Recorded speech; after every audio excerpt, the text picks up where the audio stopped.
ఇస్తారా, పెడని ఎవరినన్నా ఇస్తారా? అట్లాగే ఇప్పుడు ఫర్ ఎగ్జాంపుల్ ఇతను పోతుని మహేష్ విజయవాడ వెస్ట్ జాయిన్ అయ్యాడు, అతను టికెట్ ఆశిస్తున్నాడు, ఇతను ఇవ్వలేదు సుజనా చౌదరికి ఇచ్చేసి తనకి బొక్క పెట్టారన్నటువంటి ఉద్దేశం జనసేన నుంచి యువతలకు వచ్చాడు. ఇప్పుడు అక్కడ వెల్లంపల్లి శ్రీనివాస్ ఇంతకుముందు మంత్రిగా కూడా చేశాడు, గతంలో 2 సార్లు ఎమ్మెల్యే గెలిచినోడు, అతని కాదని ఇతనికి ఇస్తారా? అదే కదా, అలాగే స్పష్టత ఇచ్చే లాస్ట్ టైం అప్పటికే అతనికి పాపం నియోజకవర్గం మార్చే ఫెయిల్ అయింది అనేది ఒకటి ఉంది. మళ్ళీ ఇప్పుడు మళ్ళీ అక్కడ సెంటర్ లో ఇట్లా పెడతారా? అది స్పష్టత ఇచ్చేయాలి. వెల్లంపల్లి నువ్వు వెస్టే, లేదు నువ్వు కాదు, నేను ఎంపీని చేస్తాం, లేకపోతే ఇంకోటి, అది స్పష్టత ఇచ్చేసి చేస్తే బెటర్ గాని మళ్ళీ చివరి దాకా సాగదీసి చివరి నిమిషంలో చేస్తే మాత్రం దెబ్బతింటారు.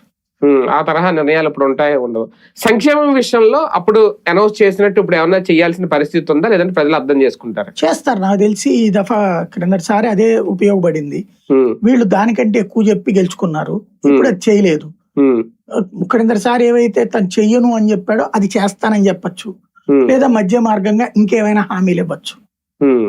నవరత్నాల బదులు ఏ దశరత్నాల నేను, లేకపోతే వీళ్ళు సూపర్ 6 అన్నారు కదా, ఆయన ఇంకో పేరు ఏదో పెట్టిను, ఆ పేర్ల కోసం వెతుకుతున్నారని నేను అనుకుంటున్నా.